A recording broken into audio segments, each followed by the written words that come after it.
Bonjour à toutes et à tous et bienvenue sur Grand Lille TV pour une nouvelle édition du Rendez-vous de l'écho. Aujourd'hui, Olivier Anoto est avec nous. Bonjour. Bonjour. Alors, vous êtes le directeur de la filiale Mercedes-Benz VI pour véhicules industriels. Les véhicules utilitaires et industriels de Mercedes, on n'a pas forcément l'occasion d'en parler, de les C'est vrai. présenter souvent.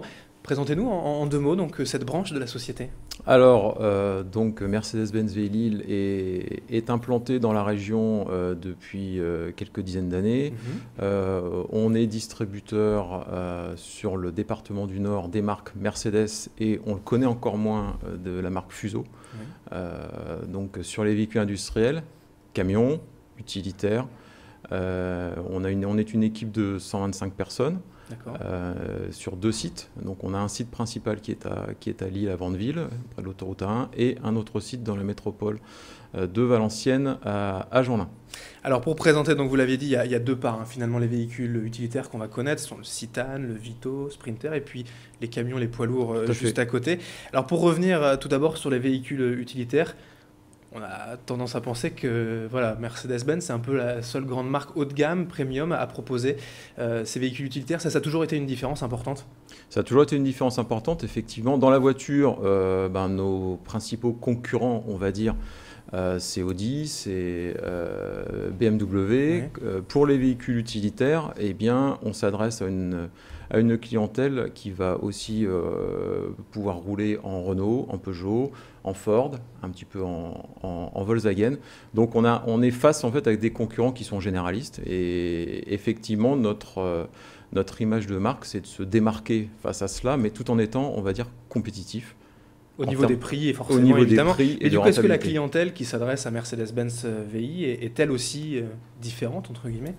Alors, pas forcément, Pas mais c'est forcément. une clientèle qui recherche, on va dire, de la spécificité produit. Et c'est ce qu'on peut proposer dans la gamme de véhicules Mercedes, puisque on a une offre très large en termes d'équipement.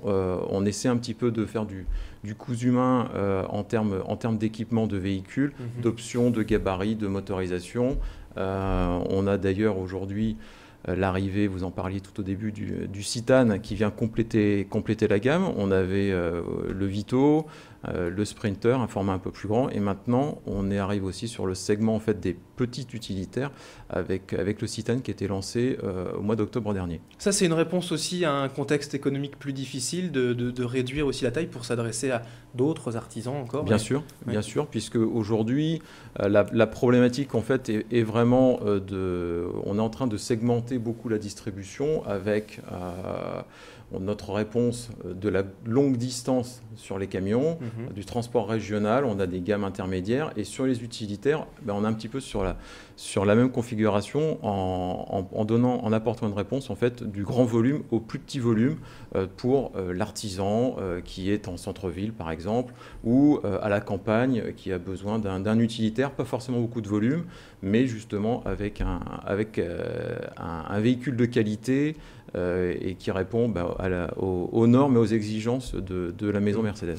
Alors, Mercedes-Benz VI, véhicules industriels, sont aussi les camions, les poids lourds. Et alors là, beaucoup de nouveautés, hein, forcément dans la gamme, les 44 tonnes et une nouvelle norme pour les moteurs, n'est-ce pas? Exactement. Alors, tout le monde ne le sait pas, mais on a la mise en place au 1er janvier 2014 de la nouvelle norme Euro 6. D'accord. On entend beaucoup parler de réduction de CO2 pour la voiture. Bien sûr. On a même un certain nombre de taxes que le gouvernement français a mis en place au fur et à mesure pour baisser la consommation de CO2. Pour le véhicule industriel, en fait, on s'attaque à quelque chose de plus large, où on n'est pas forcément que sur le CO2, mais sur un certain nombre de polluants, y compris de particules diesel, etc., qu'on va essayer de réduire. Et c'est donc un règlement européen qui nous impose de réduire encore et toujours les émissions polluantes. C'est des réductions donc de polluants, mais qui font aussi plus consommer. On a tendance à penser. Tout à fait.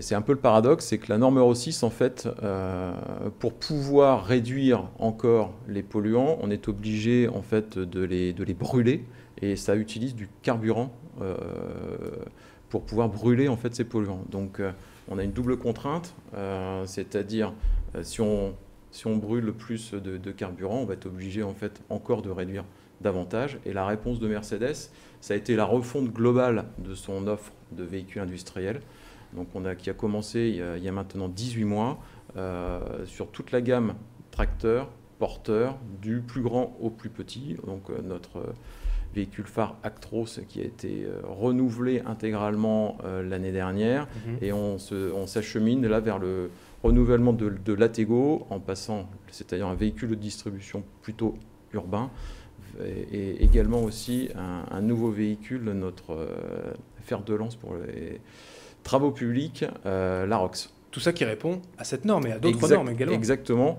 qui répond à cette norme. Donc on a réussi avec quelques centaines de millions, voire des milliards d'investissements, la maison Mercedes a réussi en fait à faire baisser les consommations sur ces véhicules. Donc on arrive à des gains de consommation Euro 6 par rapport à l'ancienne norme de l'ordre de 5 à 6%. Donc c'est assez impressionnant. Vous reviendrez certainement pour nous en parler, beaucoup de sujets forcément pour Mercedes-Benz VI. Merci Olivier Hanoteau, je rappelle que vous êtes le directeur de la filiale donc à Lille de Mercedes-Benz véhicules industriels. Merci. Merci. Et merci à toutes et à tous de nous avoir suivis sur Grand Lille TV pour ce rendez-vous de l'écho. Restez avec nous dans un instant, l'information continue.